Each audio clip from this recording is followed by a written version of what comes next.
Hey everyone, and welcome to Sasquatch Theory. On today's episode, we are heading to David's place at the Killing Fields down at the Current River Conservation Area. I got all my gear loaded up and I'm ready to go. Hopefully, we experience some activity. I think it's going to be a great trip, and I've noticed from people that have been out there that have experienced Sasquatch activity, this is the time of year.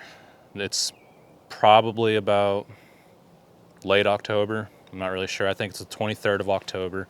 But whenever I went there with the half-inch wrench crew and the Ozark Harry Man one time, we saw this orange orb coming up the ridge. So I think it's going to be a good time to get out there and experience the activity, because from what David has told me, he and other people have experienced Sasquatch activity during the hunting season, and right now it's prime time. So let's get out there, guys, and let's do it.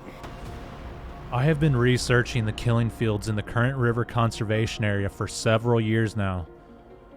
There has been numerous Bigfoot encounters that have taken place in and around the area, and a few were reported to the BFRO. Southern Missouri is also known for strange UFO activity. The property owner claims the neighbors had a UFO land in their field, and one of the family members approached the craft and was able to touch the UFO.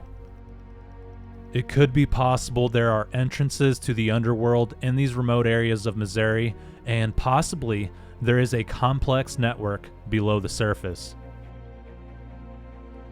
The farmer has had a lot of cattle go missing throughout the years and claims to see strange lights on the property known as orbs. I have been witness to this on my own land and at the killing fields. It just looks like a ball of light moving through the woods. The farmer and his friends and family have also experienced Bigfoot activity on the property. I plan on staying as long as possible to increase my chances of having an encounter with a cryptid creature.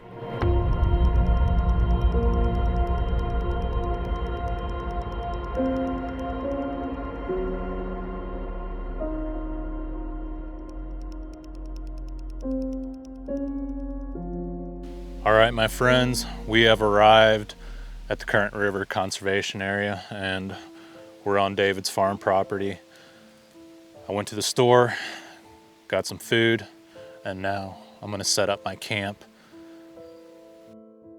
It takes a lot of work to run a YouTube channel, but on top of that, if you want to do Bigfoot research, it takes a lot of time and a lot of money. Going out into nature is free, other than the gas and time that it takes to get out there. But setting up all this equipment will certainly drain you, and whenever you're out in the elements, it just takes a lot out of you. No matter what, it's a lot of fun being out in nature, and I wouldn't trade it for the world. Sometimes it's good to take a break and just get away from everything and spend time with nature, and I consider nature as God. There is always an ominous feeling when you're camping out here all alone and you can feel the darkness around you. This time of year there are a lot of bow hunters out in the conservation area, and I believe they are pushing the Sasquatch onto David's property. It is also turkey shotgun season, so things are changing in the area, and I believe this is the time of year that they move onto the property.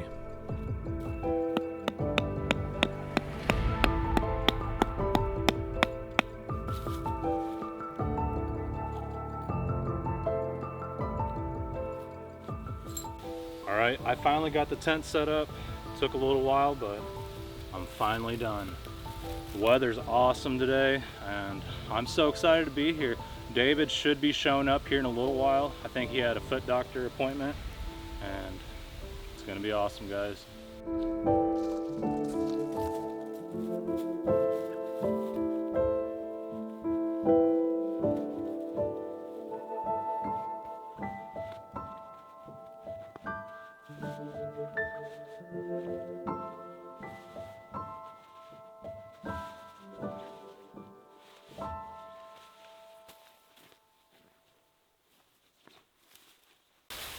All right, it's break time. I went and picked up a grilled chicken salad in town. This is gonna be good. So I was sitting here eating my salad, and my friend Travis from South Carolina messaged me. He's from the Greenville County, Spartanburg area, and he said one of his customers from Pennsylvania shared some strange sounds that were captured coming from the forest. Let me show you guys.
So what do you guys think about that?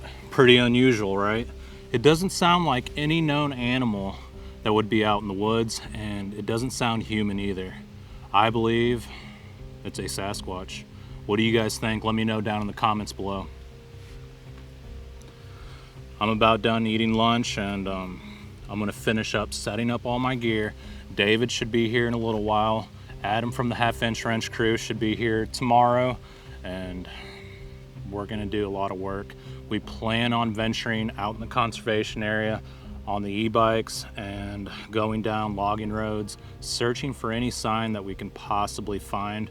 And we're gonna do the usual, set up audio recorders, run night vision, thermal, deploy the drones, and I think it should be a pretty good trip. The bugs are horrible. I was gonna bring bug spray, but I thought, no, it's almost the end of October. I won't need it. It's been pretty cold, but it warmed back up and the bugs are just out and about. I mean, I got a fire ant on my thumb, bugs flying all around me. And I heard depending on your blood type, it can make bugs a lot worse, so it's hard to say. I got oily skin, so maybe that's the reason. Or maybe I'm just dirty. I'm dirty, guys.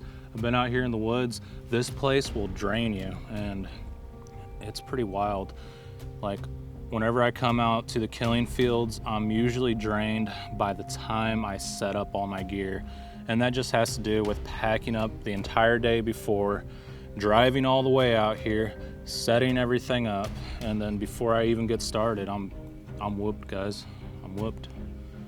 Whooped, whooped, whoop-de-woo. That's a blooper.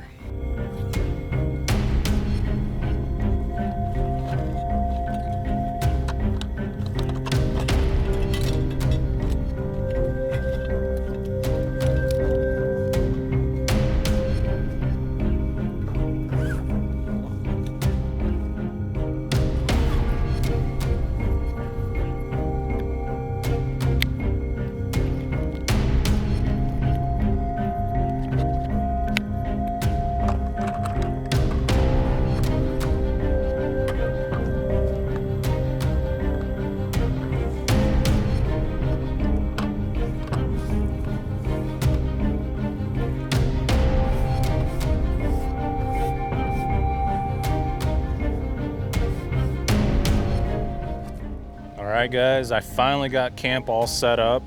I think I got everything squared away. Let me show you guys what I got going on at camp. All right, as always, we have the parabolic dish set up, ready to go in case something happens, and we'll be using it tonight to listen for any movement in the woods. And basically you can hear them moving around, whether it's little critters or deer, and it picks up more than what your ear would. But yeah, I got it on the 4th Arrow tripod, and this is the fluid mount, I think is what it's called. Fluid mount. I don't know what it's called, guys. It's really, really smooth. That's what I like about it. It can go up, down, and it's been working out pretty good so far. And basically, to record the audio that's going through the parabolic dish, I have a line-in cable plugged up into it, and this is the Zoom H1N. It's a pretty good audio recorder. We have the Mission Mountain table set up.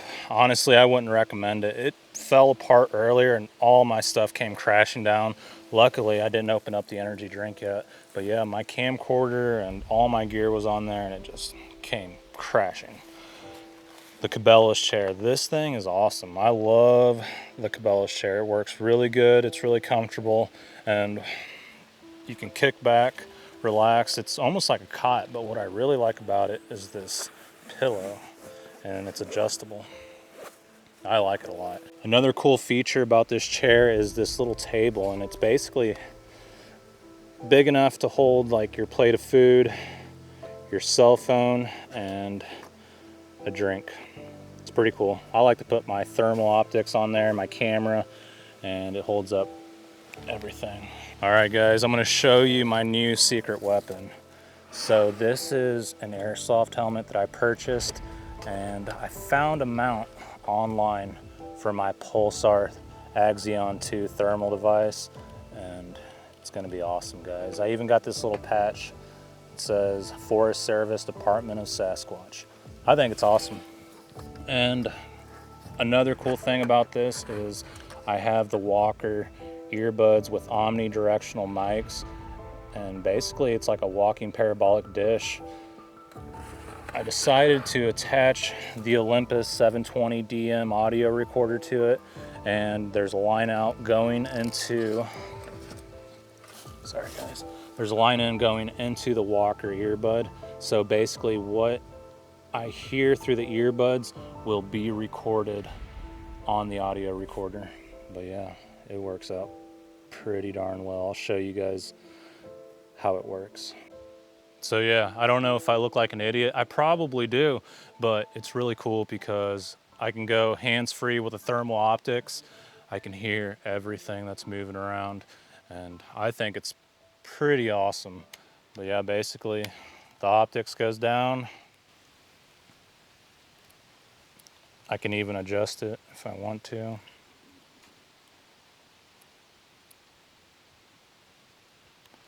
But yeah, as I'm walking, I can see everything. I think it's awesome, guys.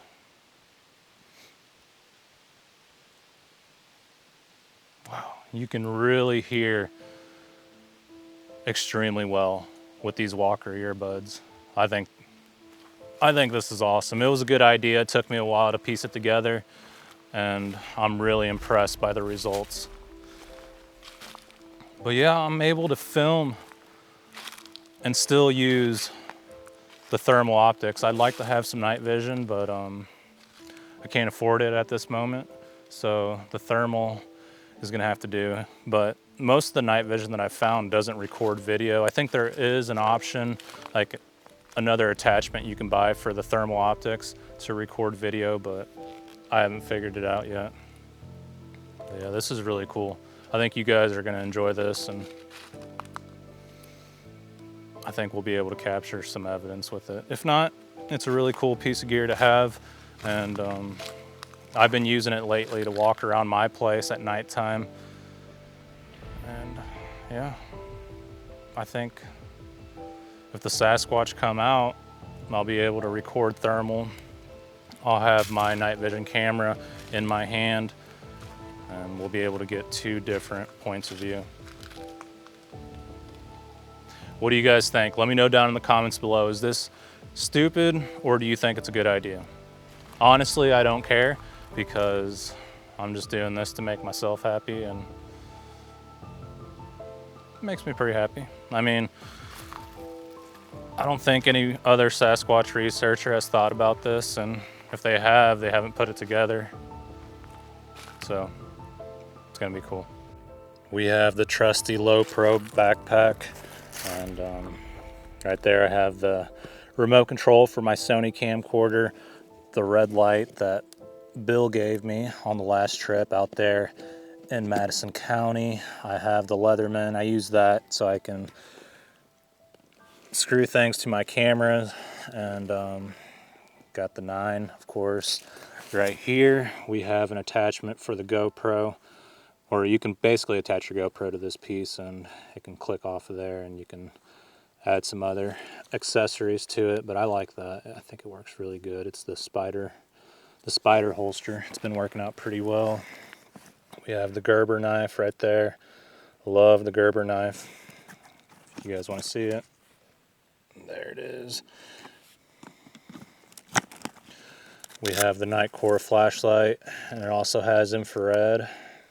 Came with a little holster, and it clicks onto my backpack. Inside the backpack we have an external battery. I like this one because it's pretty small, and I got that one off of Amazon. It's been working out pretty well. We have the tri-field EMF detector. I like this thing, but I also don't like messing with the paranormal.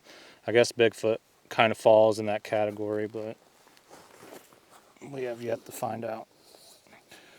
We have a GoPro, I think it's the 9. This thing works out pretty well. I haven't used it in a while. Adam from the Half Inch Wrench crew got me this Panasonic camcorder. It's got night vision. I recommend this to anyone who's looking for Bigfoot. I think this camera has really good zoom. It's 4K, and it's pretty good quality. I like it. Up here we have batteries, the Nightcore headlamp. Hopefully it still has battery. Yep, it does. I really like this headlamp. It's rechargeable. It takes, well, it's not a Type-C. I'm not sure what type of charger, but that kind. This thing works really good. I like this thing a lot. I've been using it quite a bit on these trips, and I use it at home. I mean, it comes in handy no matter where you are. I think I'm gonna buy another one just to keep in my car.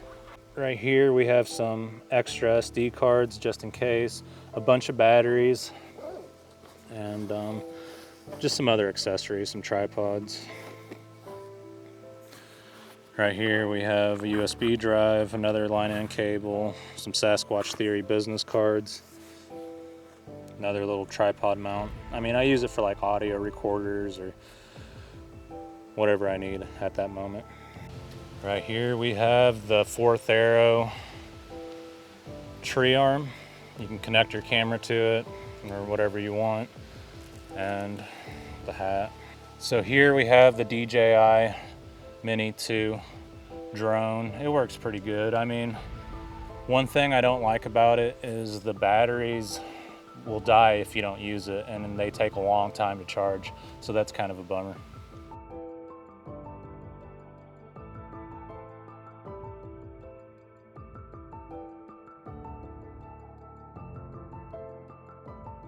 We have the chainsaw, and my pops let me use this one. It's an electric chainsaw, and yeah, I appreciate it, Dad. He also charged up the batteries, oiled it up, and sharpened the chain for me. This thing works really well. You can cut a bunch of trees before the battery dies. Underneath the table we have the ghillie suit, a pack that my friend got me, a bunch of drinks, some chili cheese Fritos, more drinks. And right here we have the Igloo cooler. I got this at Academy Sports, and I hate it. The reason why I hate it, it looks like it's a good size, but whenever you open it up, it is tiny. You can't fit very much stuff in there, and it's just a bummer. I got some onions, or some pico de gallo at the grocery store, a bell pepper. At Casey's, I got the loaded breakfast bowl. Might eat that tomorrow morning. I also got a breakfast burrito, and I like to get breakfast pre-made because when you're out here, it takes forever to cook food, and I'm pretty slow in the mornings, so I need to be able to take my vitamins and have energy for whenever I get up. If not, it just takes up the whole day. By the time you get done, it's already lunchtime. But yeah, we got some tortillas, energy drinks in there, and yeah, the cooler sucks. I want to get another cooler, but it just costs so much money to buy new gear, and I got a lot of stuff I need to buy. Right here we have the heart container. I guess my brother got this for my dad, and my dad said he wouldn't have any use for it, so he gave it to me. My brother was pretty heartbroken. He's like, "What? Dad didn't want it?" I was like, "Yeah, he gave it to me." And that's just how my dad is. He's a goofball, but he doesn't like plastic stuff. We got a clip, extra batteries for the audio recorders, Kershaw knife, which is all right. I'm not a big fan of them just because they want to take away your boomsticks, and they help the police destroy the boomsticks. So I don't like that. That's what I've heard. So I don't know if that's true. We got some wet wipes, some Gain soap, a Life straw, some matches, a lighter. What does a lighter say? It says "Be wild." I'm kind of wild, but not that wild. Right here, I got some scripture cards off of Amazon, and they gave me multiple ones, so I'm gonna give this to David and Linda. I think it's pretty cool because, sorry, a bug flew down my throat. I think it's pretty cool because whenever you're having a bad day, you can pull out one of these cards, and it'll help you out as far as thinking positive. All right, so let's read one of these cards. It says, "We fix our eyes on not what is seen, but on what is unseen, since what is seen is temporary, but what is unseen is eternal." 2 Corinthians 4:18. Now that is very true. In here we have some toothbrushes, chapstick, shampoo, toothpaste, deodorant, body wash, and a scrubby. Some of these to clean your teeth, some dental floss. Sorry. My brain has been really sluggish lately. I've been taking vitamins to help out with that, but I think I'm losing it, guys. Right here is the drone launch pad. I'll actually set that over there by the drone. That way we got a flat surface to take off with. Some coffee from Mexico. A Bigfoot cup, and it's from the Grand Mesa National Forest in Colorado. But yeah, basically a bunch of dishes in there, pastas, cups, things to cook with. And of course we have the Eberly stock bag. It's loaded up with gear. It's got the hammock in there, the cocoon for the hammock, tarps, the water bladder, all kinds of stuff in there. I got the hex suit in there, and I really like that bag. It's been working out really well for me. Over here we got some water. We're gonna need this because this place will dehydrate you. It's pretty rough on the body being out here. You'll be thirsty constantly. Right here we have a little stove, and it takes these butane tanks. I like it, but I mean, you can't pack it up very easily, but if you're driving somewhere, it's pretty easy to carry around. All right, so now we're gonna head down into the killing fields.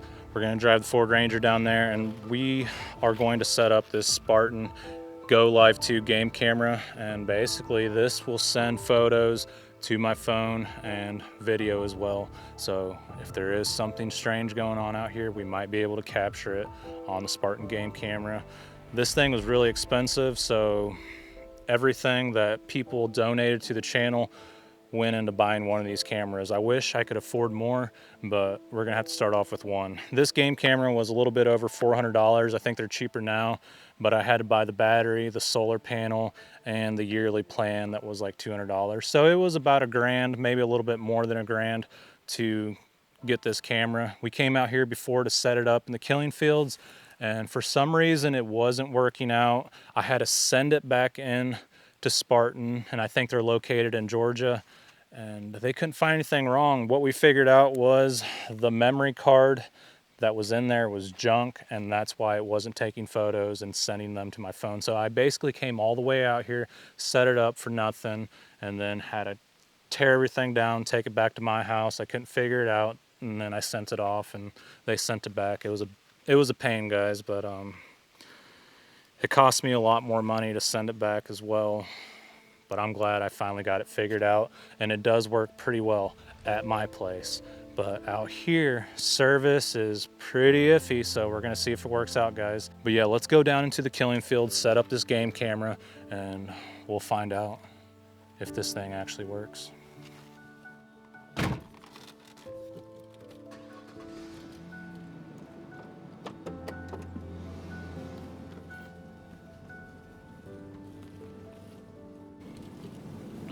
Yeah, this place is awesome.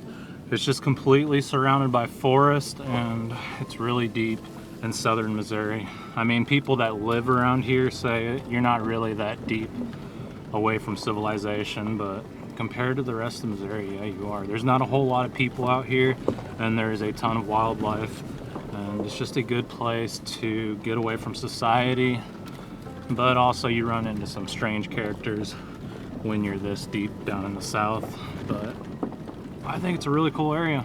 I think it's got a lot of potential, and even if we don't capture a video or photo of Sasquatch, I think there's, you know, some potential to get some rare footage of wildlife, whether it be a mountain lion, a black cat, bobcats, eagles, and just giant bucks, huge hogs, maybe even a badger. You never know.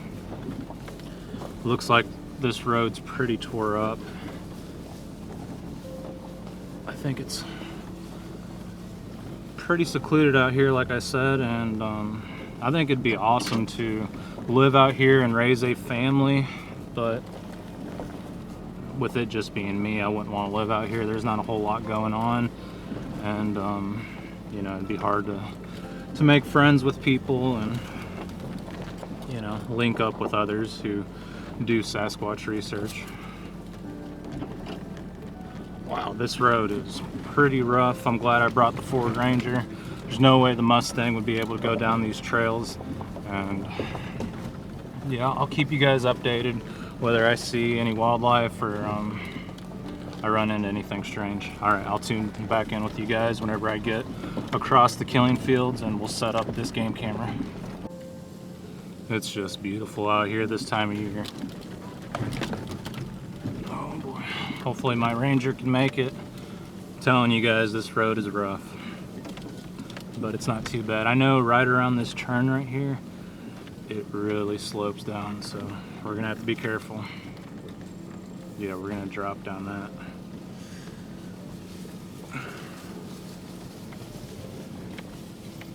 They don't call it the Danger Ranger for nothing.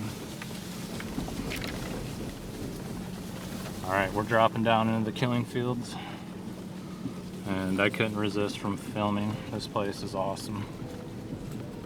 Hopefully we can get across this creek. This creek is pretty darn deep, and David uses his side-by-side, so there should be no reason this Ranger can't do it. But I might bottom out. Hopefully I don't get stuck. I'm way out here. So, yeah, I'm pretty sure I can make this, without a doubt. All right, so we're gonna go to this outer field away from the killing fields, and we're gonna set up the Spartan game camera up here on a tree where David has a salt block set up, and we've gotten good footage. We've gotten good footage there in the past. All right, so we are going to deploy the game camera right here on this oak tree, and it is facing the east. I don't think that's the best direction to face a trail camera, but that's where we set it up last time, and there's a salt block set up right there. So I think we'll have a pretty good chance to capture some video footage of wildlife in this area because it's pretty far away from the house. It's butting up against the current river conservation area, and like I said, we've gotten some good footage here in the past, so we will see what happens. I haven't seen any deer since I've been here at the killing fields, and that is strange. Anytime I come here, I always see deer, so maybe it could be because the acorns are falling and they have plenty of food out in the woods. But whenever all the leaves fall off the trees and all the acorns dry up, I think they will come into these fields seeking food, and hopefully we capture something strange. Let's set it up and then we'll go back to David's cabin to see if the trail camera is working. Fingers crossed that everything goes as planned. All right, first off, hopefully this strap is big enough for this tree. I'm not really sure if it will work, so fingers crossed, guys. It's gonna be a miracle.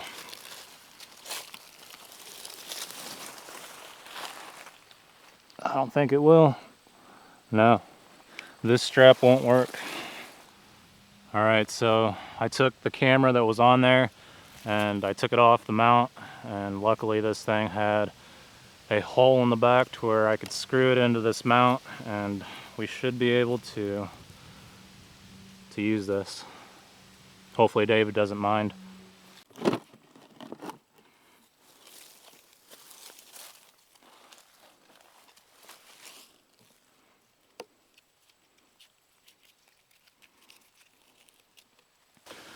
And we will position the solar panel to the south because as the sun rises from the east, it's going to go up and around to the south side, and then it's going to go down in the west.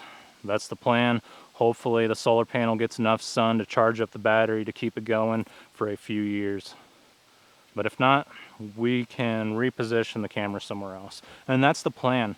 So basically we're going to run the camera here for a while, see what we get, and if we're not satisfied with the results, I'm going to call David and I'm going to tell him to move it somewhere else, and we'll just keep it moving around the property. And whenever we find a good area where we are getting a lot of action, we'll keep it there and we'll see what else happens. That's the goal anyways. But yeah, this thing has a little mount and we'll try to get this all set up.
All right, so I think we finally have everything set up. We have the camera on the tree.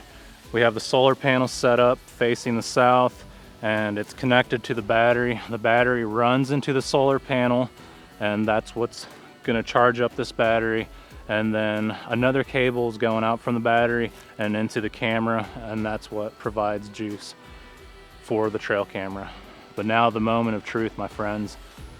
We're gonna turn this thing on and we're gonna see if we get service. We're up high, but we're also deep in the forest, and there's not a whole lot out here. There's not a lot of cell phone coverage, but this thing does run off of AT&T, and I do believe that they allow you to choose like Verizon or US Cellular and some other brands, but some other companies. But yeah, let's see if this thing works. If it does, we might get some action, guys. I mean, we're gonna run it out here as long as we can, for as many years as we can, so we'll see what happens, my friends. All right, the moment of truth. Let's open it up. Will you open? Sometimes it's a pain. Okay.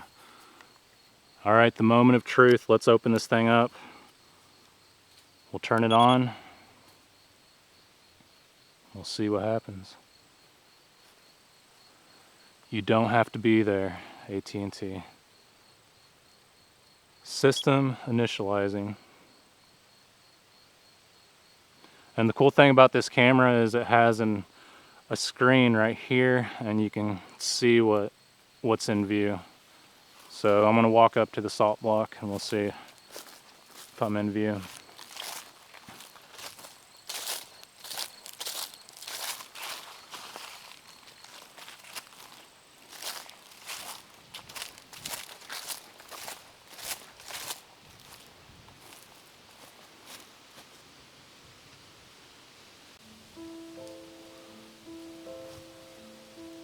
It looks like we have a little bit of service.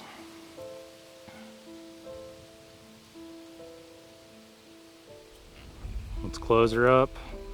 So now we'll head back to David's cabin and we'll connect to his Wi-Fi and we'll see if we get any photos. Hopefully this thing works out, guys.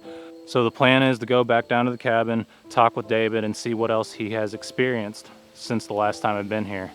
He mentioned something about the hogs, and I'm pretty curious to find out what took place on the property.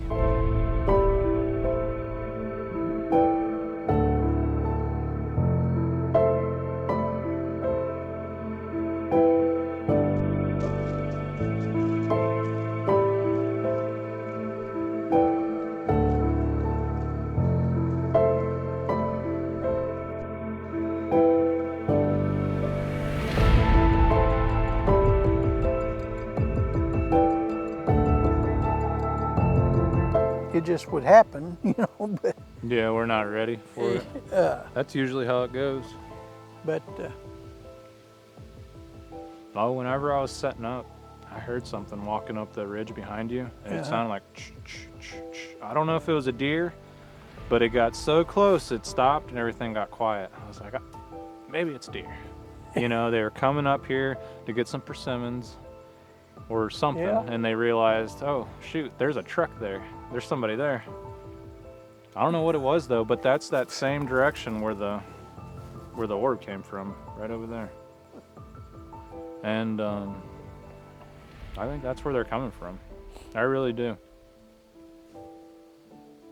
I mean, I can try everything. Wood knock, calls, leave food out, play music, play the Sierra sounds, but they're gonna do what they want to do. And Yeah. you can't really predict it. I mean, I think they're around here. I think they're watching us right now. I really do. they very well could be. So, what happened with the hogs? Well, to begin with, I had one boar hog that I was getting on several different cameras. Mm-hmm.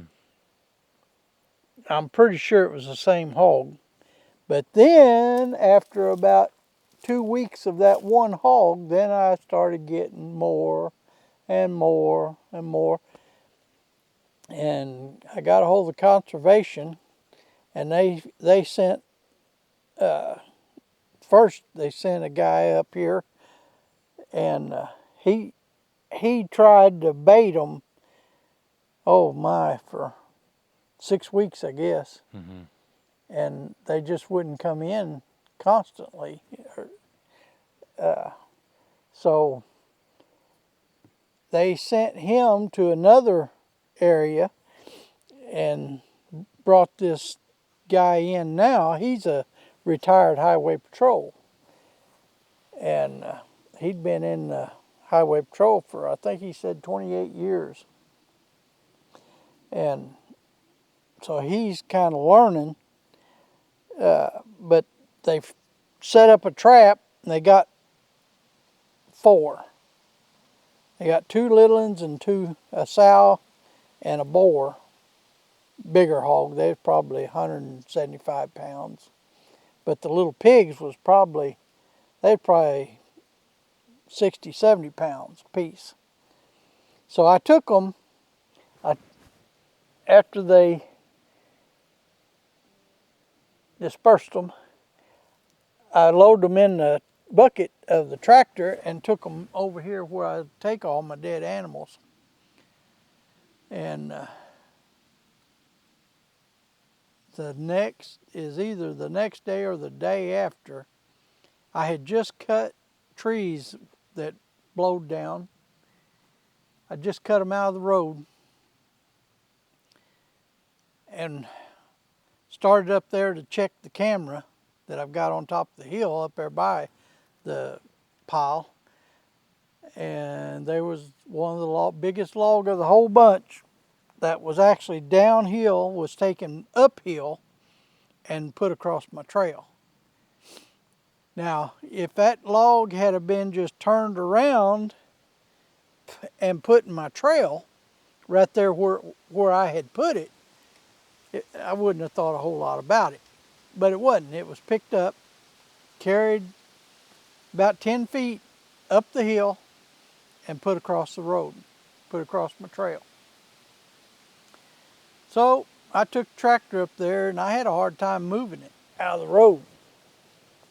And then yesterday, I had another calf die, newborn calf.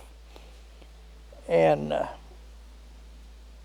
yesterday, my wife and I went down this trail, and lo and behold, there was a dogwood tree that had been pulled up by the roots, laying there across my trail. And it wasn't too big that I couldn't run over it. It was only probably 2 or 3 inches in diameter. So, but I couldn't find anywhere where it'd been pulled up out of the ground or pushed over or anything. And so I have still got one hog that's been coming in, one boar hog, and he's a couple of 100 pounds. The trap is still over there, but the acorns is falling so bad that the hogs won't go in the trap. So he's waiting on the acorns kind of get gone. But then when we come back up here, we find that right there. And so That's the first thing I noticed when I got here. I've been up here, well, I was up here yesterday, and I didn't notice it yesterday. I come up and unlocked the gate for you. But I haven't had anything really killed or anything. No bad stuff happened. You haven't been finding bones in the killing fields? Nope. That is unusual. Nope, no killing. No, if they're killing them, they're taking them with them and eating them somewhere else. So those hogs went missing, the ones that you put in the boneyard? Oh, when I put them 4 up there at the boneyard, yeah. After I got the log out of the way, I went up there to check that camera, and there's no sign of them. No sign of any of the hogs, no bones, no nothing. So they just disappeared? Yeah, and that little calf that I put over there I think I put it over there Monday, 2 days ago, and it's gone. It's not over there. So there's not no hair, there's no nothing over there. And how long were these animals over there? They was there about a day. A day? See, Yeah. that guy in Van Buren, that's what he said. He said they killed several 300, 350-pound hogs. They set them back there on the property, and the next day they were completely gone. Yeah. I didn't come over and worry about it, but when I checked that camera, I went ahead and went up there and see, and there's no sign of anything that I put up there. Shoot, I've had big cows that I've had to put up there. They just get old and they die. And I put this one extremely big cow. She was a part Hereford and part something else, and she was really big, probably 1,500 pounds anyway. I put her up there, and within 2 days, she was completely gone. It wasn't nothing. She wasn't there at all. If it was coyotes, you'd see like they'd be tearing remains. things up. Yeah, they'd kind of come back every night and then take a little bit more. But Or they always feed on it right there, you know, especially the big stuff they can't drag off. But, and that's another thing, if it's a coyote or something like that, now a cat, I guess, can pick it up and carry it in their mouth. you'd see it. Well, But yeah. you should see drag marks and fighting marks if it's coyotes. And there are a lot of coyotes over there. But there's no sign of anything fighting. Coyotes is bad about fighting over their food. So just like any kind of old dog. But You know what freaks me out? That guy that I interviewed who said that he had a buddy that lived out here near this area and they've seen like dogmen and Sasquatch, and he said it's the same setup as your place, big old fields, and he said they see like the Sasquatch come out into the fields and kill deer and then take them back, or they'd see him hiding behind trees. well, I've never seen none of that. But Well, LBL isn't too far away from here. no, no, I used to have to drive through LBL when I'd go to Fort Campbell. Yeah. We drove through there lots of times and late at night, and I never know nothing about it. But it's probably a good thing, or I'd went a long way around. Right. But I believe they're out here. If I hear something like that tonight, I'm gone. That's what I was thinking about, parking the truck with the gate open right there. Because I was like, man, if I leave that gate shut and something happens and my truck's facing this way. well, That's gonna or be rough. in there where you got to back up and We'll just worry park it about where hitting it's, something. yeah, where it's blocking the entrance where nobody can get in. Yeah, But I don't know. I'd have that pickup sitting right here, Yeah. like you have your car, but I'd turn it around and head it out. Yeah. But you have got another way out. You can come that way. Like you come up here a while ago, come down to the house, but It'll be nice to have some company tomorrow. Whenever I was setting up the trail camera, you were up here waiting on me and watching my stuff. What'd you hear? You heard like a tree snap or a wood knock or something?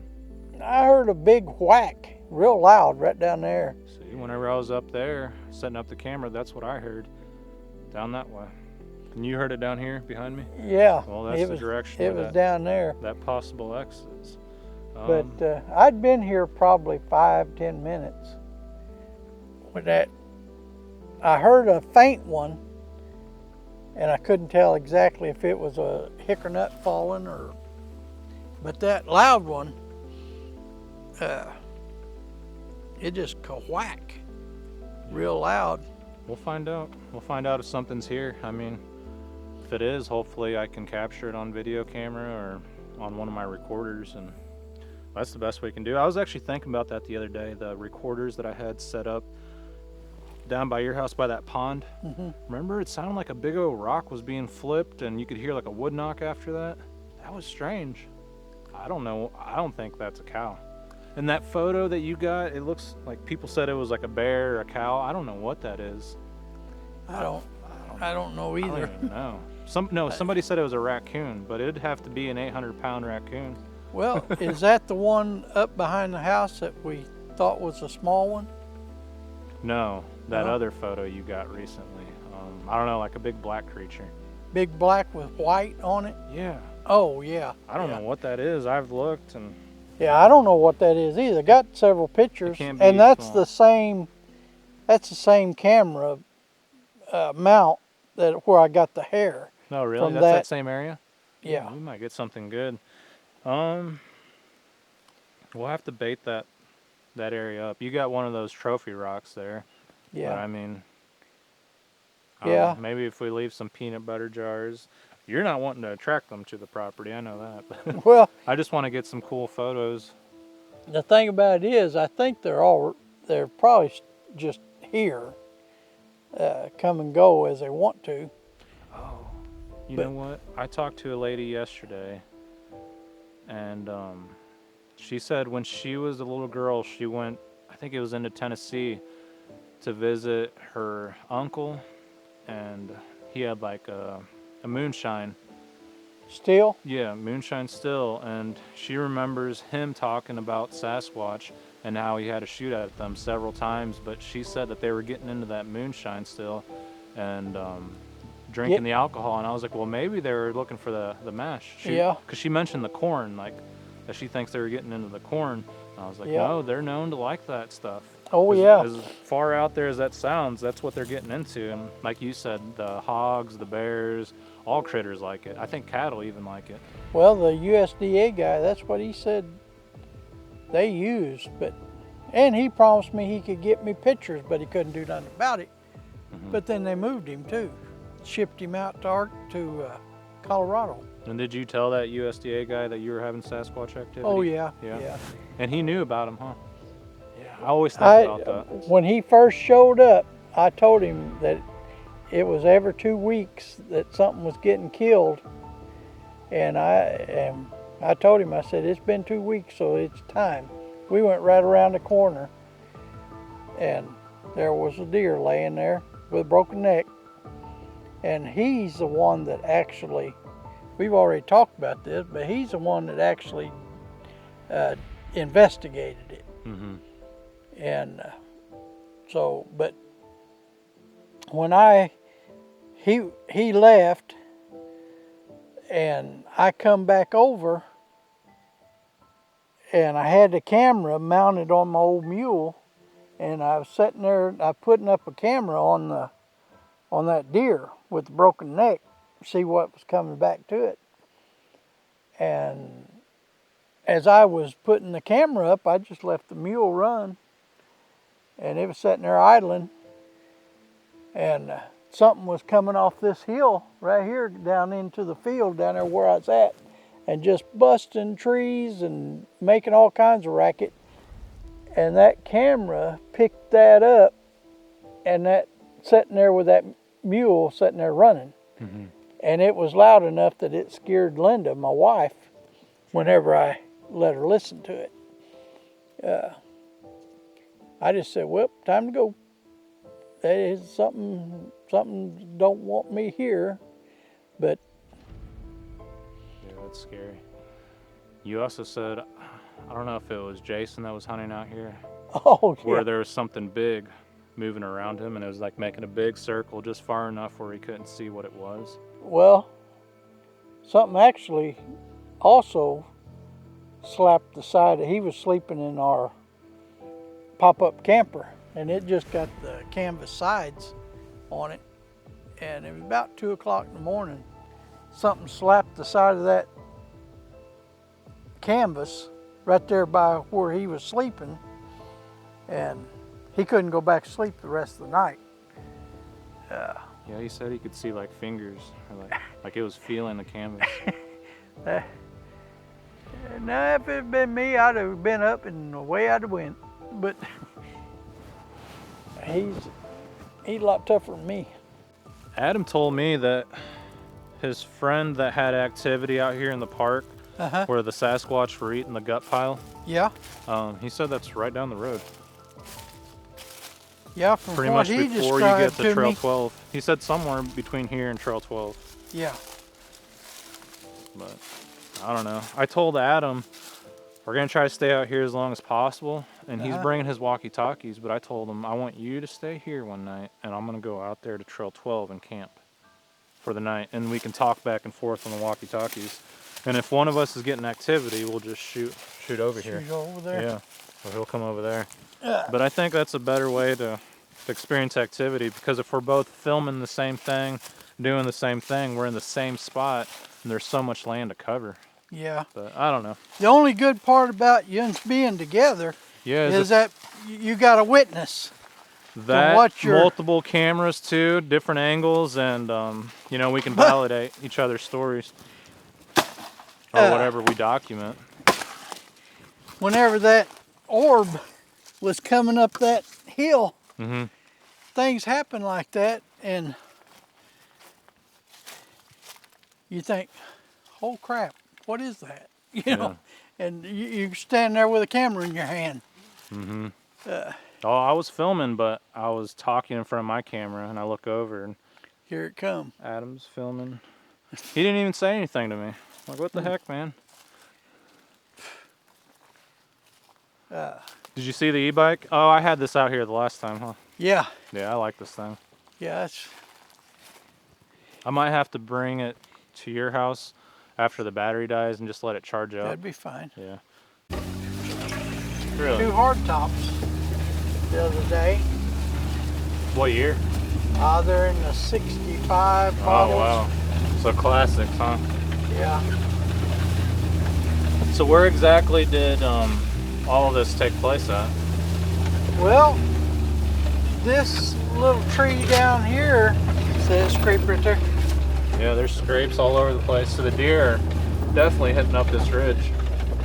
This scrape down, or this tree, little tree down here, it was put right across our road. I don't know when exactly. Me and Linda was coming down here yesterday, I guess. This one? No. Oh, okay. That's kind of unusual. Yeah. Yeah. I guess I don't know. Hard to say if that's Sasquatch, but We run over this little Weird. tree down here, but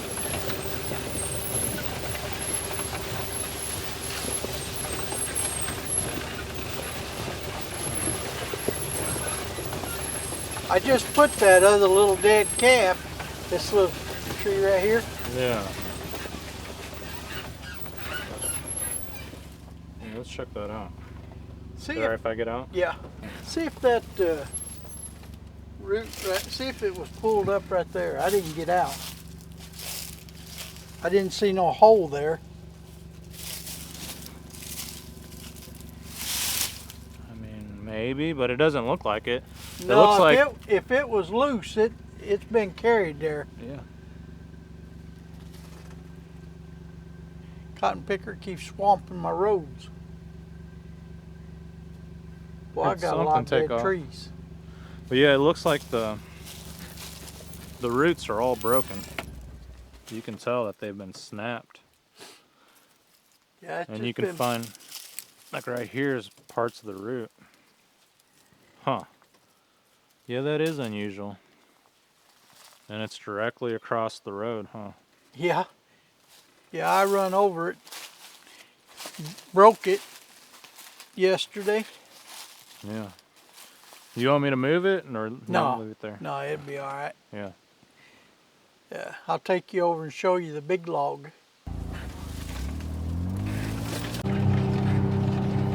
It's really nice out here with the fall leaves. I was afraid that they was going to just. Well, we've had about 3 real hard frosts. Yeah.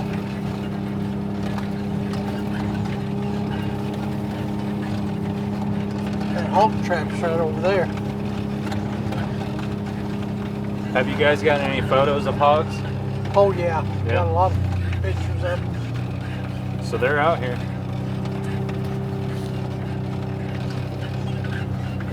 I noticed, and I moved it. Got it out of the way. This is the pine tree Linda was talking about. Right down at the bottom, I moved all the sticks. They're scattered out between here and over there, trees. But right here underneath this tree, they just piled up in a pile. Mm-hmm. And it was pretty obvious they wasn't all scattered out like they are now. I brought a tractor up here and tried to move them. Yeah. But whenever I came over here, I had just cut these logs out of the trail, Mm-hmm. they blowed over during that bad storm we had. But old hedge apples.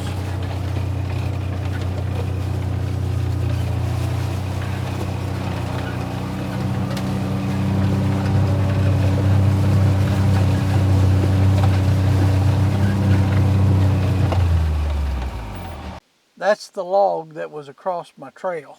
So And it was directly across this trail? yeah, Okay. but the whole thing about it was when I cut that log, that was the first one I cut, it rolled down here. And so I just pushed it right here, right over here. And why in the world it was picked up from here and put up there, I don't know. Why didn't they just turn it and put it right here?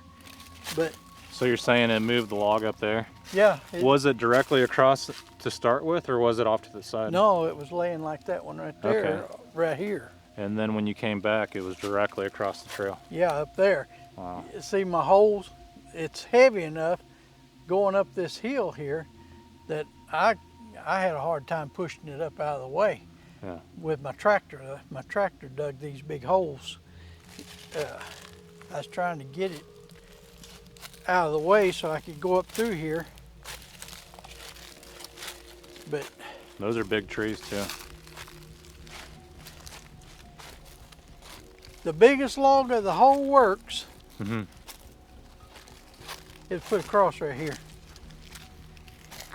Yeah. And I thought when I seen it, I knew right then it was a message, because I just took them hogs, 5 hogs, up there on top of the hill where I put all the dead stuff. Yeah. I just done that 2 days before that happened, before this log. So I don't know if they done it when I put the hogs up there, or if they just happened to find them and come down here and done that. But anyway. Sounds like Sasquatch activity to me. Whenever I first came out here the first time, I heard knocks. Did you? Coming from right there. When you were showing me where the banana was right over there. Uh-huh. Yeah. So I think they're coming from that area. Like I said, Well, that's that big orb pine thicket right came there. from over there. What's that? That's the big pine thicket right over there. Yeah, yeah, I explored that. That's in the thicket. park. Yeah. I think that's home for them. But And they follow the waterways. There's that creek right there. yeah, And it goes into the park. They like pines. it's not far to that spring from here that keeps water in it year round, where that spring house is. Yeah. Am I safe to walk out here at nighttime when it's dark? Like these trails? You're like, no. If you want to. I mean, as far as like running into the bull, oh yeah, yeah. but I mean, as far as mountain lions, bears, If Sasquatch, you, hogs, I might run into one, huh? You could, yeah. But do you think they'll just run away? I mean, Well, you never know, yeah. you know. Well, that's why I got Adam out here. Well, not You can yet. outrun him. Well, not only that, I mean, something happens, at least one of us can pop off a few rounds. Yeah. If you're out here by yourself and something happens. I wish all these leaves hadn't fell. Might have found a footprint here, because I took my grater blade and drug this up through here to knock this high center off. But the leaves fell and can't really see nothing right now. Yeah. But that was the whole deal. That log was, I just pushed it right here, just like this one right here, Yeah. and it got up there. They're messing with you. Like you said, they sent you a message. Yep. Do you think they pushed over the trees to begin with? No, We had a bad storm, Okay. and there's several trees up through here that's uprooted. Yeah. Well, that makes Yeah. sense. But no, if I can debunk it at all, I'm not going to say. But when it's done like that, Mm-hmm. you know,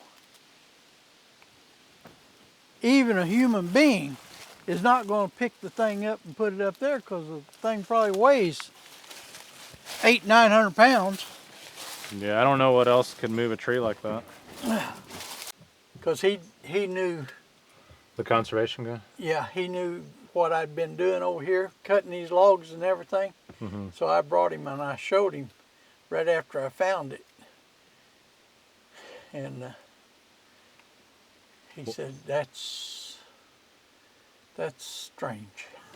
Yeah, that is. But Well, maybe they'll be out here. he was, well, this has been within the last couple of weeks. Mm-hmm. But I haven't had any other thing, you know, going on. But that happened right after I put the hogs up here, the dead hogs. Mm-hmm. And then just a couple of days ago, I brought that calf up here. So it seems like there's been a lot of activity on this section of the property. Yeah. Okay, that's good.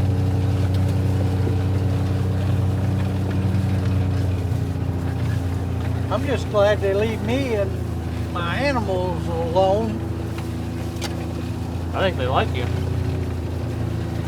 Well, there's 2 scrapes right there. What's that? There was 2 scrapes right there. Yeah. Has there been a lot of people bow hunting in the park? Not really. Yeah. Not yet.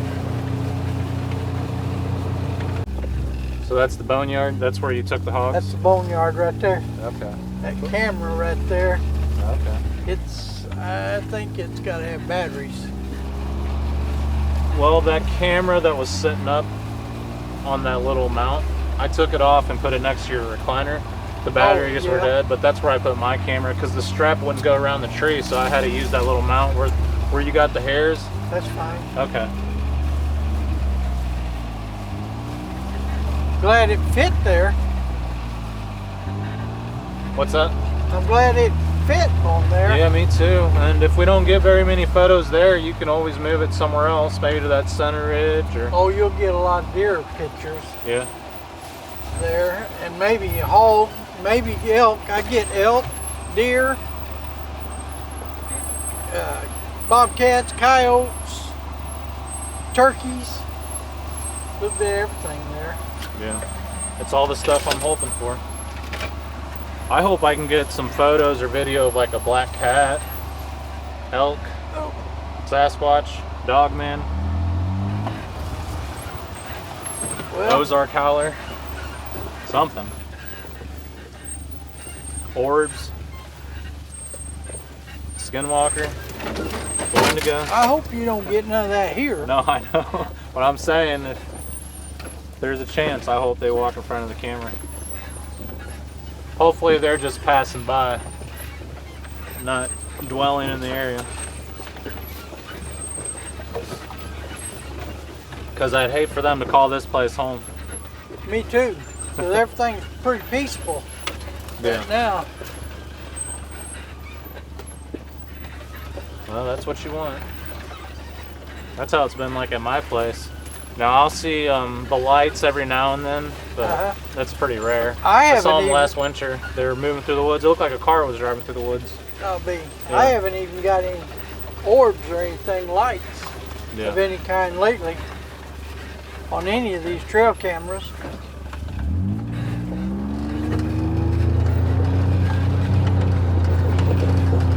It's pretty rough out here.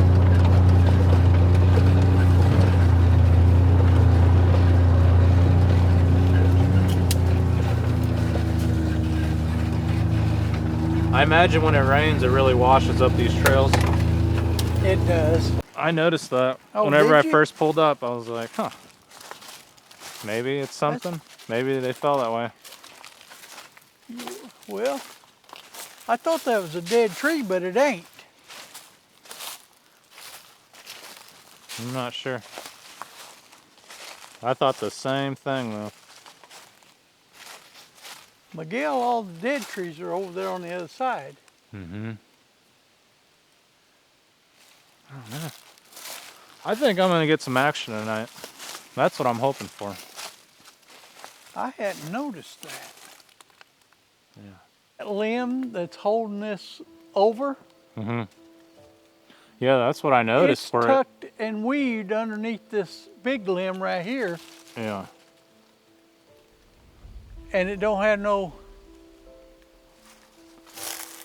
I think that could be something. On the way up just now, I saw several broken trees. Now they were a little old, but there was no tree that fell on top of them. Like they were just snapped. I mean, yeah, that's kind of weird. Well, That limb see, is holding up all of if that. it would have fell from up there, it could have bent that over, but it wouldn't have weaved it in. It wouldn't have weaved it in this underneath this limb right here Mm-hmm. Yeah, that's to hold it down. That's It would have something just else. been laying on top of it like that dead limb there. yeah. But I mean, the best thing I can do while I'm here is just walk the woods. I mean, everywhere I can go and try to see if I can find more breaks, possibly find something. It's been so dry that I don't think we'll find any tracks. But you just never know. well, the ground's just too hard. It is. If my tractor had been running, I got a path that I doze out with my grater blade on the back of the tractor for burning these leaves off. A person could look for tracks in that if it was just bare ground, you know, with all the leaves. Yeah. But this is very. I think it's kind of unusual. I mean, maybe they It's fell that way. Yeah, Maybe they didn't.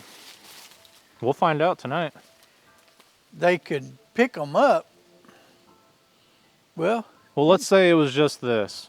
You know, maybe it's coincidence, but when you find that huge tree down there that gets put across the road, then the one that's derooted, yeah, and put across the road. and not to mention all the activity that's happened here in the past. Did you see that camper that I was wanting to get? Well, I guess that's on my video, but Adam and I were looking at it on Facebook. It's I think a Forester. I don't know, one of those campers, but it's got a kitchen, queen size bed, bunk beds, shower. Is it pool type camper? Yeah, that's what I'm wanting to get though. That way, I can just have all my gear ready to go, and I just pull that sucker. And Yeah. I mean, I think that, like, if I do that out here, the same scenario will happen to me that happened to Jason, where like the trailer starts moving and Yeah. you know, He got. I think they like to look into people's windows. Call them peekaboos. Yeah. Yes. Peeping toms, Yeah. peeping squatch. Yeah. There's a video online where somebody's sitting in their SUV. I think they're camping out at night, and you can see the mirror right there. Well, like this creature looks into the mirror. You can see its reflection. It's got yellow eyes, and I mean, it's really good quality. But I mean, you can't tell what it is because you can just see the face and the eyes, but it looks human. Well, I mean, it looks evil. Huh. I'll have to find that and send it to you. I didn't see. There's another scrape right there. Yeah, they've been scraping all over the place.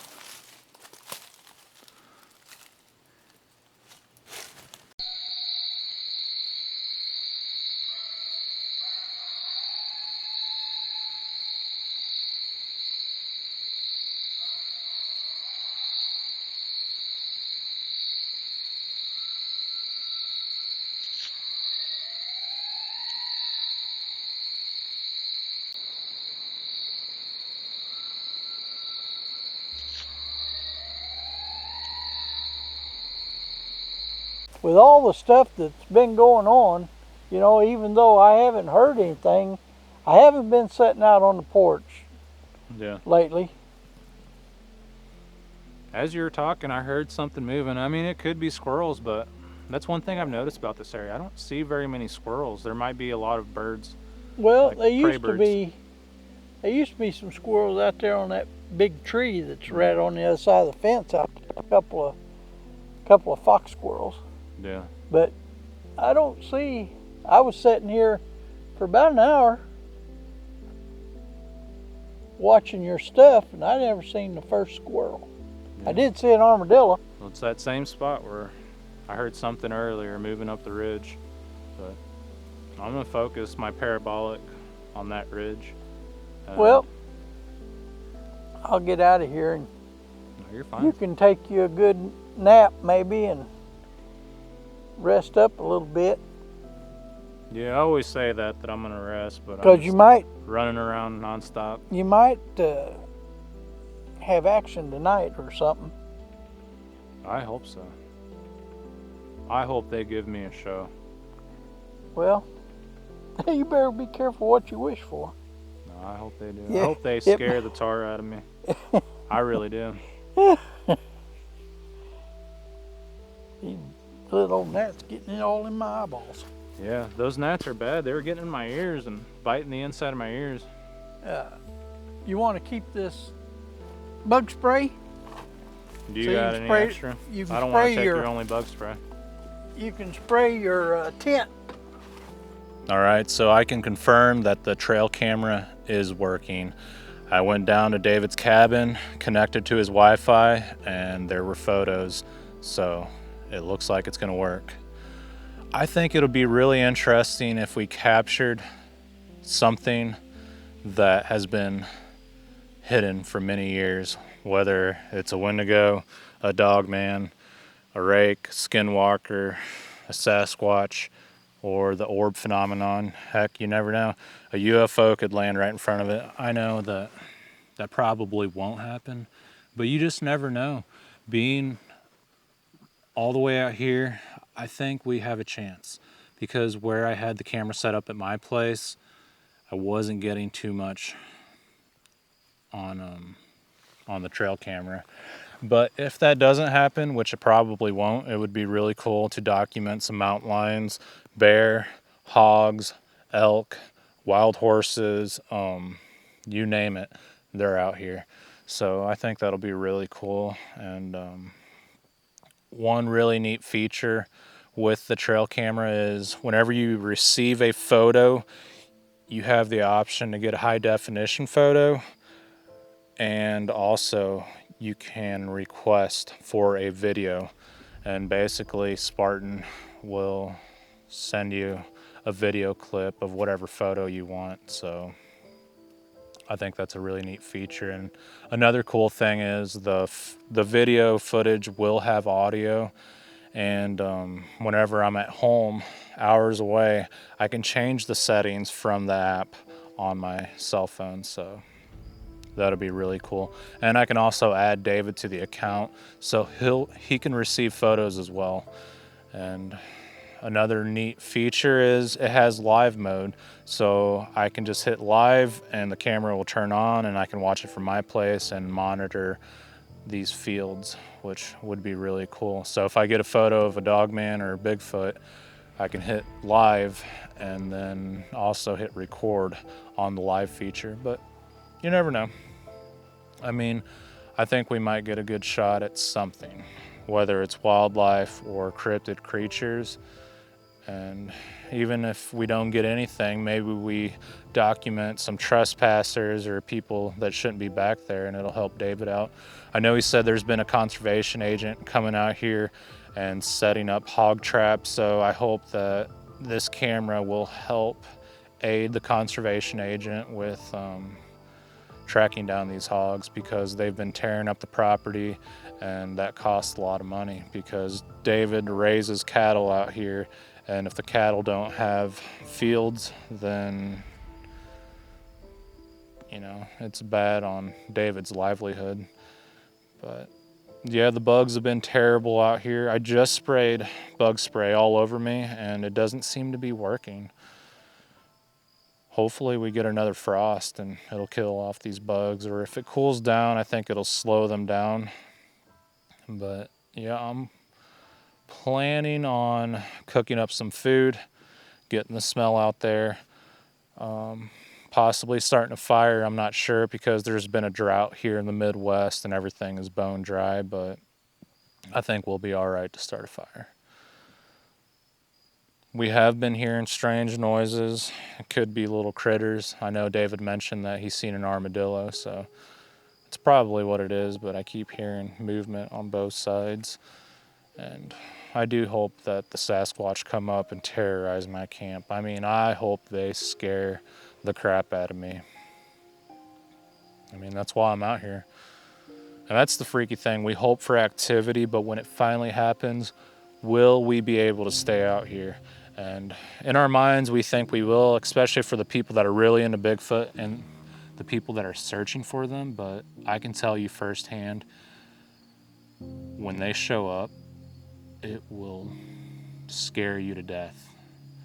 I know I was out there during the day looking for them after my sightings, and whenever they showed up one night, I wouldn't go into the woods. I would stay at the edge of the yard, but it really freaked me out that I wouldn't even go out there. And one night, whenever I shined the Sasquatch with the spotlight and the whole group came up to the edge of the woods at the edge of the yard, I wouldn't even leave the house. It scared me that bad because from my window I seen them, and I mean, that's why we're out there, is to see them. So once I already seen them, I'm like, what else do I need? I don't need to go out there and shake their hand.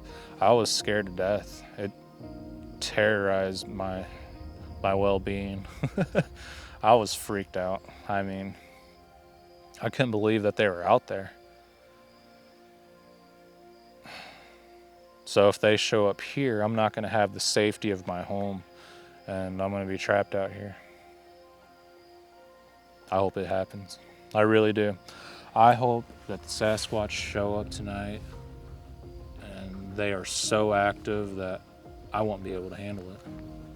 And I really do hope for that, because that's why I'm out here, and that's what the channel is all about. And I want to provide evidence just like Ron Moorhead, Bob Gimlin, Roger Patterson, and many other people. I mean, one of the coolest clips I think is the Independence Day footage where there's these big rocks and you see the mother Sasquatch walking and she's holding the baby. I really think that video clip is cool.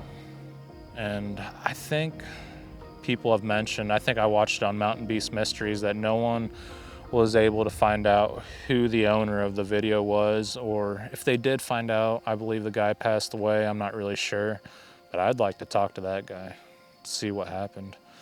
But a lot of people say there's no video footage of these creatures, there's no evidence, there's no DNA, there's no tracks, and that's just false. There's a lot of people that don't know about this subject that get into it, and they don't know what they're talking about, so you can't listen to them.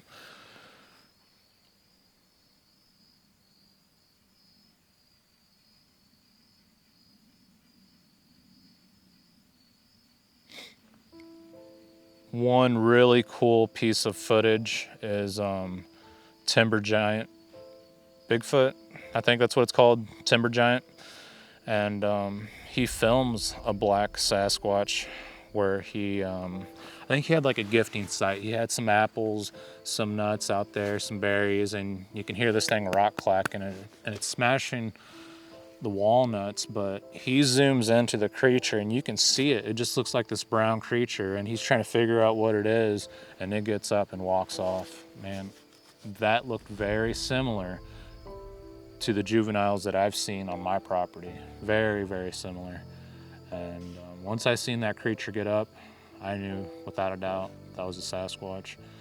So yeah, there are video clips out there of these creatures, and a lot of people have filmed them. Just the skeptics don't believe that it's real, and that's their fault, because these things really do exist, and they are out there, and we are in a great area to experience the activity. But if nothing happens, I'm going to film the journey, and this is a Bigfoot channel, so if all you guys see is me camping, walking around the woods, cooking food, hey, at least you got to experience, you know, what I go through, and we'll see what happens. But I plan on setting up some audio recorders. I probably need to do that right now. I just didn't do it earlier because the wind was blowing so bad. I wasn't motivated to go out there and set up the audio recorders, but the wind did die down, so I'm probably gonna set up some audio before I start cooking, because typically the activity will start right before it gets dark and right when it's getting dark. So let's get to it, guys. All right, we're gonna set up the Olympus 720 DM audio recorder. We have the pod, and this is pod number 2. That way, whenever I get home, I don't confuse the audio recorders with my other ones. But we're gonna hang it up in this maple tree, and we're gonna try to get it as high up as possible. And I think I'm about 100 yards away from camp, so we won't hear me talking. And if something does happen around camp, hopefully it picks it up. But we just have so much room to work with out here, and we can set it up anywhere. I mean, we can go deep on David's property, deep into the conservation area, and I'd like to set one up out here in case something happens and I say, hey, I heard a wood knock or I heard a scream. We'll be able to document it. But yeah, it's about to be dark time, so I want to get this thing up in the tree, then I want to cook some food and continue working throughout the night.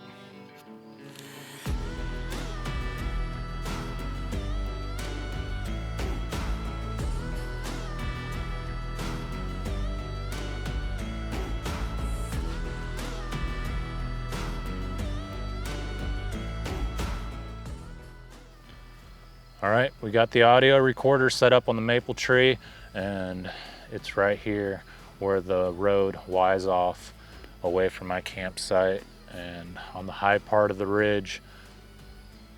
Hopefully we capture something, guys. Let's do it. Whenever I'm out here, I get really dehydrated, and it seems like the squincher seems to do the trick. I'm not sponsored by them, by the way. I just want to recommend it because it's hard being out in the elements, and I think it works pretty good.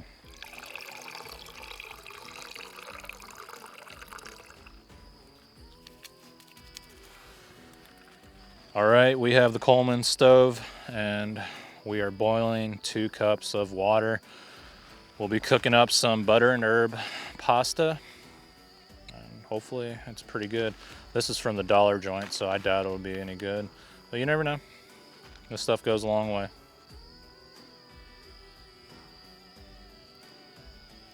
Oh, that's an armadillo. Dang it, I was hoping it was Sasquatch. Those things freaked me out one time whenever I was camping here. There was like, I don't know, I'd say about 4 of them that were coming into camp, but they were so loud. I mean, I racked one into my pistol. I was ready to go. I thought it was hogs or Sasquatch coming in. But yeah, here we have the Coleman burner, and we'll be setting it up on the little tank.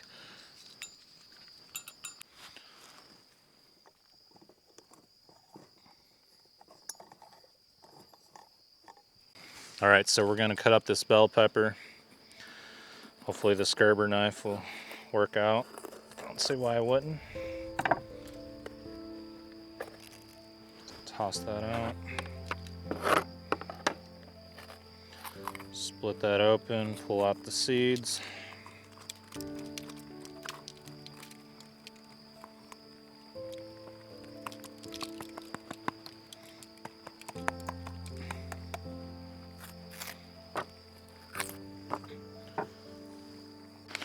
All right, the water's boiling, so we'll pour the pasta in there. See how that works.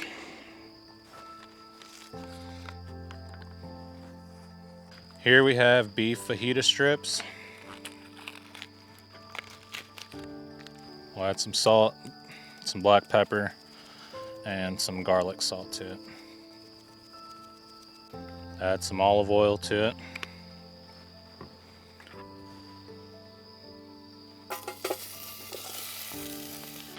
These Ozark trail pots from Walmart kind of suck. I like the non-stick ones. They're kind of pricey, so we'll just make this work.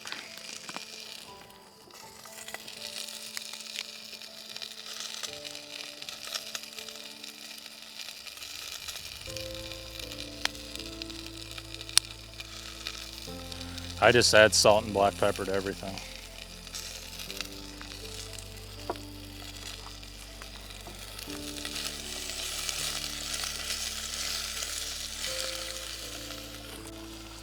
All right, I think the bell peppers are almost halfway cooked. We'll throw in the steak fajita meat and get dinner rolling. Nope, we don't want that part in there. All right, the food is cooking. It's a lot brighter on the camera, but in reality, it's pretty dark out here and it's about to be nighttime. All right, I heard some movement and it looks like it's a possum or an armadillo. All right, it got way too dark, way too quick, but the fajitas are done and we're gonna take a bite.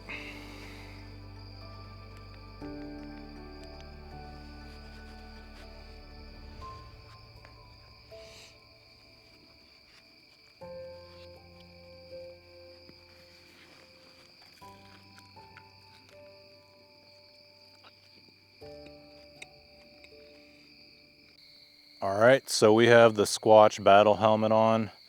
I don't really know what to call it, but I can see thermal, and as I'm looking at my camera, I can see night vision. So basically what I'm seeing is thermal in my left eye, and then in my right eye, I can see night vision, which is pretty weird. This thing is working very well.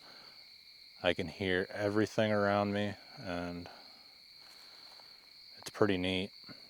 What I don't like about it is whenever I'm walking around outside at nighttime, I feel really claustrophobic, and yeah, I mean, feels like there's a giant helmet on my head. I like it though.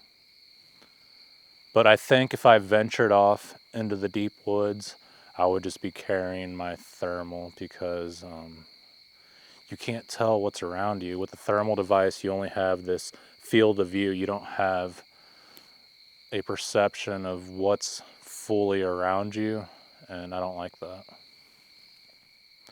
But yeah, let's focus the camera. All right, I'm gonna hit record.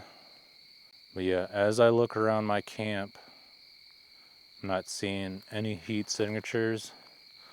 And as I'm walking around in the forest, it sounds like I'm walking on cornflakes because of all the leaves, which is pretty annoying when you're trying to capture some good audio, but that's just how it is. That's how the Missouri woods rolls, my friends.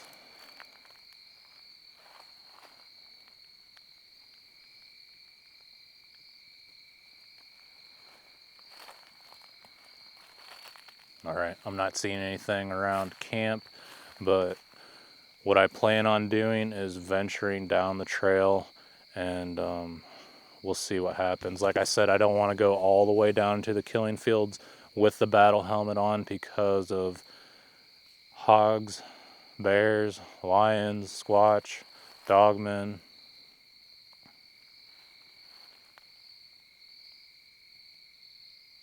I heard a stick break around me, but it's hard to say if it's something, like if it's a small critter, because I'm wearing the Walker earmuffs and everything's really amplified. So just an acorn or a walnut falling out of a tree can sound like a dinosaur walking through the forest.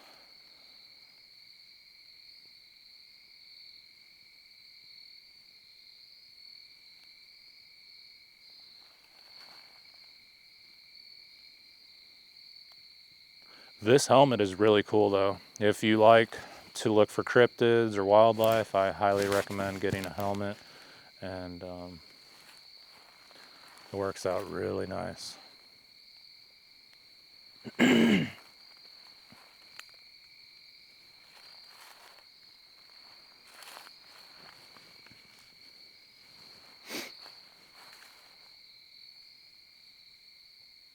Okay, I hear something moving around. It's hard to tell what direction something's coming from with the Walker earmuffs because it has two omnidirectional mics, and unfortunately it's not louder on one side.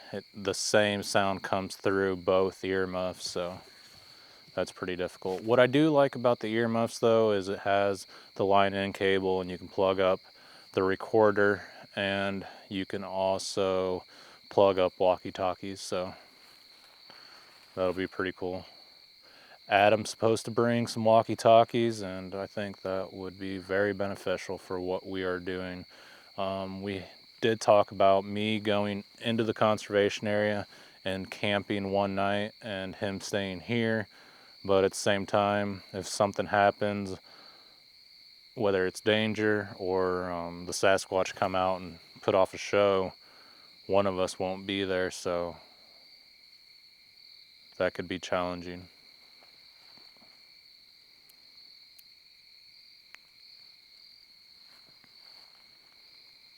I think it would be better to cover more ground if we had sets of teams, like if there was Adam and the Ozark Carryman and myself and another person in the conservation area.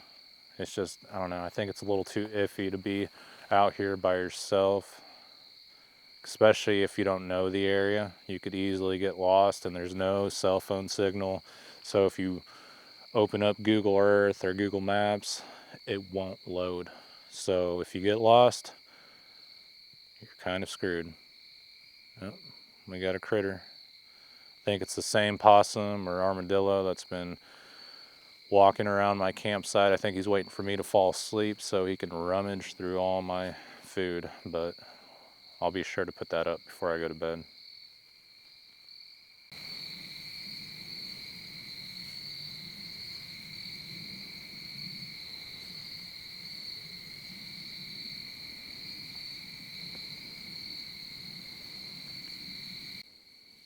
There's that armadillo that's been around camp.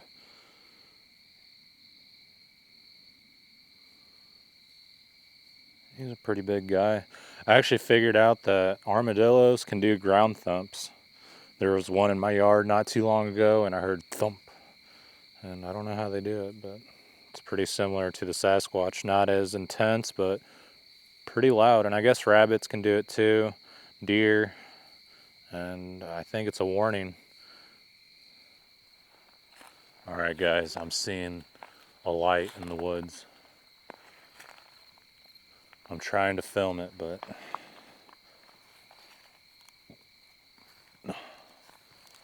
oh, there it is. There it is. There it is.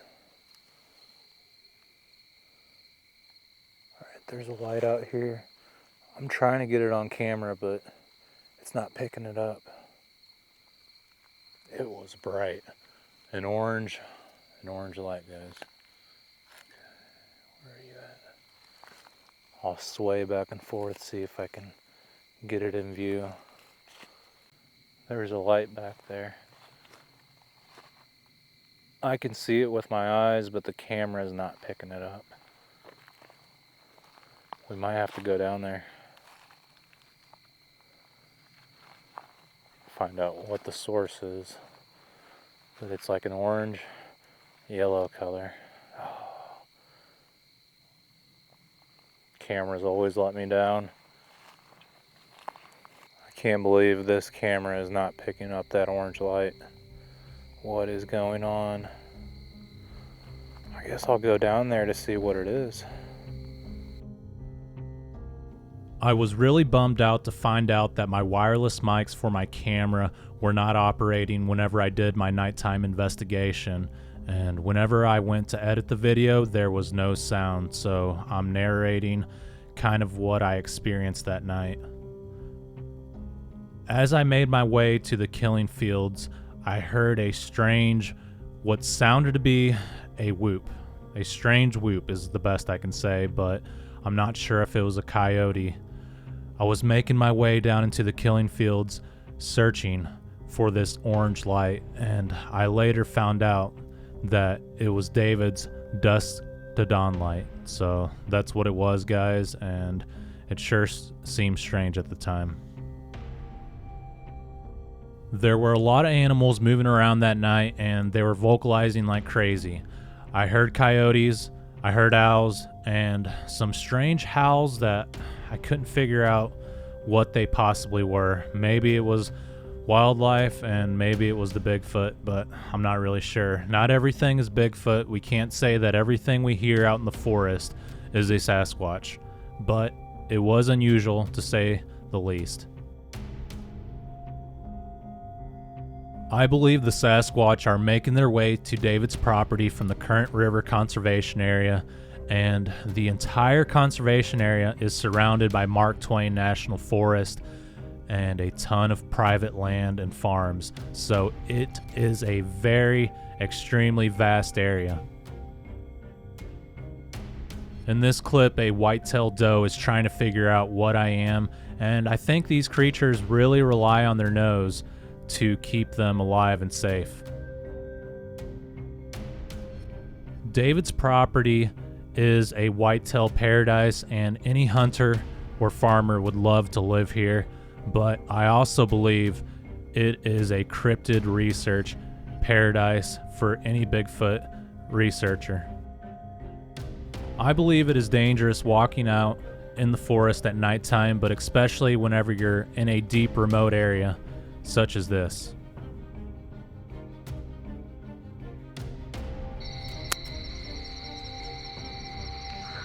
Got giant possums.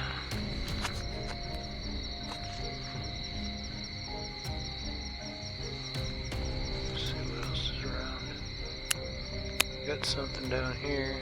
Not sure what it is.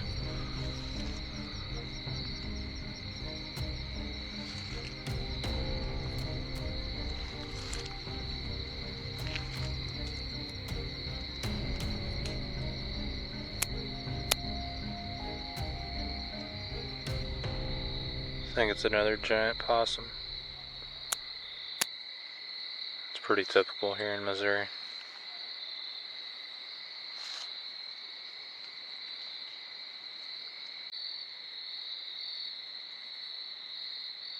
All I see is trees.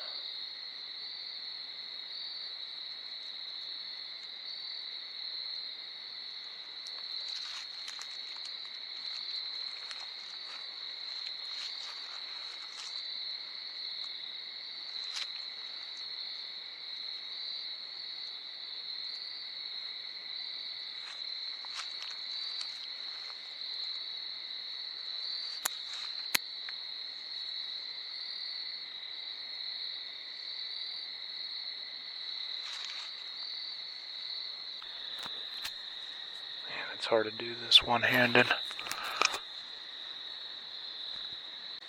Alright, we got some deer. Oh, what was that? Even that deer is looking. It's hard to juggle two cameras at the same time. I don't know what that was.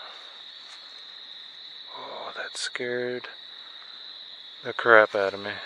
It's a tree.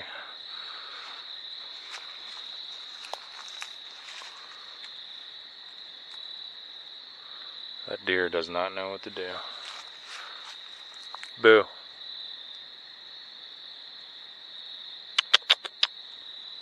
What are you doing, girl?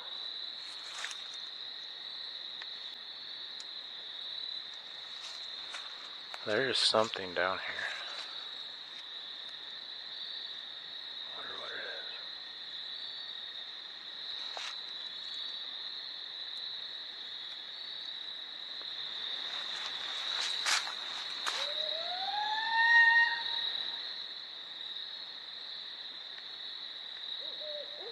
Oh, God.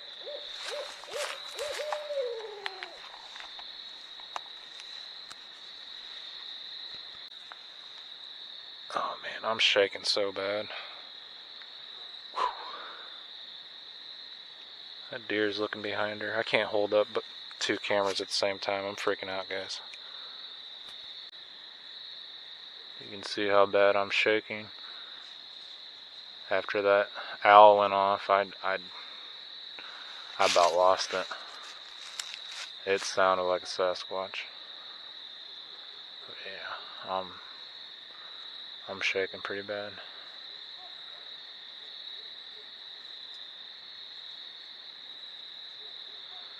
What are you doing, girl? There must be something after her if she's getting that close to me, because these deer don't know me, and David isn't out here at nighttime, so this would be unusual for them. Even at my place, the deer that will approach me at nighttime, they'll take off running.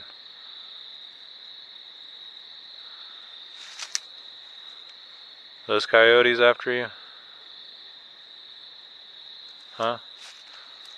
Tree peeking deer. Pretty sure I got that owl screech on the thermal now. And on my recorder. Let's try to get you on night vision. You want to get your picture taken? Alright, we're dropping down into the killing fields. I can see some heat signatures down there. Not sure if it's coyotes or small critters, but I did hear the coyotes down there.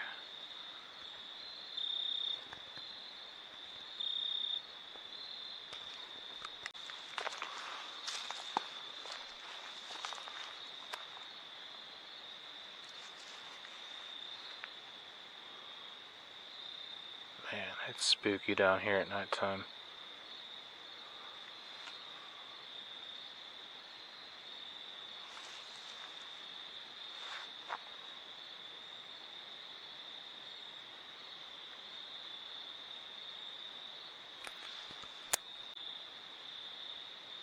Looks like a pretty big critter back there on the other side of this field. Oh, wow.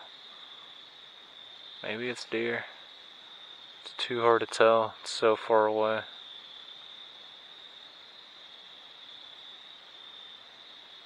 Maybe it's cattle.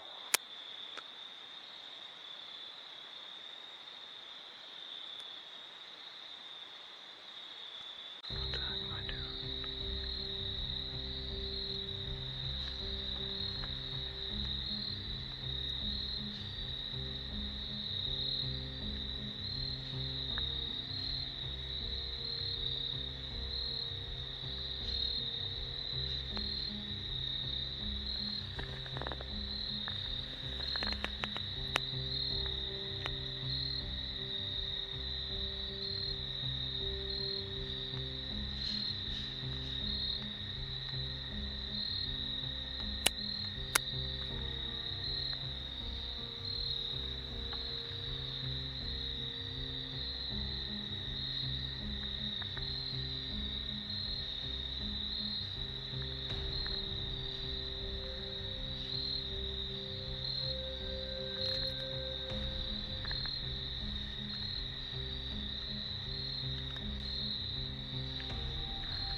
But so far all I've heard is owls, coyotes.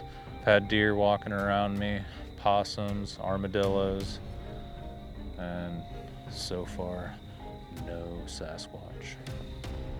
I do think I heard a wood knock down that way, and that's the direction that David thought he heard. I think it was a loud wood knock or a branch break. I don't know what it was, but he definitely heard something. I mean, there's been potential knocks on this trip, but we're just not for sure, so we'll see.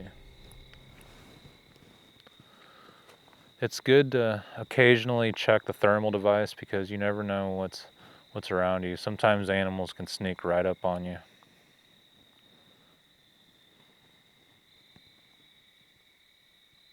This place would be a lot better. I mean, this place is awesome, but we would be able to do better research if we had a team of researchers out here who were dedicated and willing to put the time in. I mean, I'm definitely putting the time in, but I'm worn out. It's hard just to keep going nonstop. All right, that's it. I think I just like the wood knock more than anything. It's almost like if you're out there hunting and you keep calling to the deer or rattling nonstop. I think too much rattling isn't effective. I think it's good just to do one solid grunt and the deer will eventually come in. But if you keep calling over and over and over, same with turkeys. I think there's a limit to what you can do. Sometimes it works, but most of the time it's better just to call and then just go silent. I think it piques their curiosity. But in this case, I'm wood knocking in case something's moving through the woods. They might hear that one and then come in. But I don't really know, guys. I don't know what I'm doing. A lot of the stuff that I've experienced in the past has no explanation as to why. I mean, I can speculate, oh, it was the campfire. Ooh, it's because I wood knocked or called. But in reality is those creatures were already there and they may have reacted whether I had all that stuff going on or not. I'm not really sure. A lot of you guys tell me your theories down in the comments, and a lot of the stuff that you guys say I agree. People say that they're more human. Some people say they're more primate. Some people say that humans are primates, which I agree. And a lot of people say play baby crying sounds out in the forest, bring a female with you, especially when it's that time of the month for her. If you have your dogs, the dogs will be able to pick up on the activity, which is true. But there's so many theories out there. It's hard to say what really works. A lot of people say play music, play the throat singing, play meditation music, play classical music, light a candle. I don't really know. All I know is if I put in the time, I might experience some Bigfoot activity, and that's basically what I'm trying to do.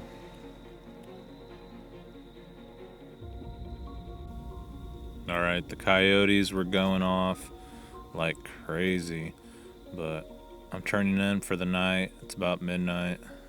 I'm pretty worn out from packing and driving and unpacking and running around. But like I said, I didn't get much sleep last night, so I'm gonna hit the hay. If something happens, I have my camera, my thermal in here, my headlamp, and I'm gonna jump up and be ready to go. But yeah, I'll be listening throughout the night, and if something does happen, we'll be ready to go. But yeah, I'll check with you guys in the morning, and I appreciate you guys for watching. Subscribe to the channel, like the video if you can, and if you have a cryptid or a Bigfoot encounter that you would like to share, contact me at sasquatchtheory@outlook.com. Alright, good night, guys. So the night was quiet, and the Sasquatch did not approach my camp. I did hear distant wood knocks and strange vocalizations during the night. I set up one of my cameras on night lapse mode. Did you guys just see what happened? I don't know what it is, and it's pretty unusual. Let's break it down. So during the night, we can see some shooting stars and what seems to be Starlink satellites. That's what people call them. But right here, we see a strange green light shoot out of the woods and take a right angle up into space, and then it comes back down into view. Alright, so let's slow it down. Here we see a red light shine.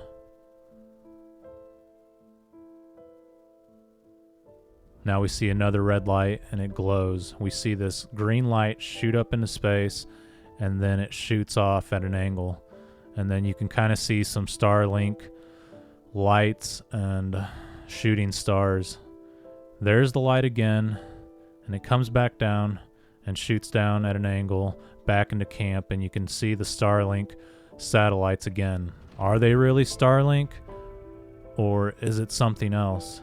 Because every time that happens, the green light appears, and I have used night lapse mode many times, and I have never seen anything like that on my camera. The only thing I can think of is maybe it was my green laser. Maybe the green laser was caught by the GoPro, but I don't remember using it that night, and I think it's just unusual. What do you guys think? Let me know down in the comments below.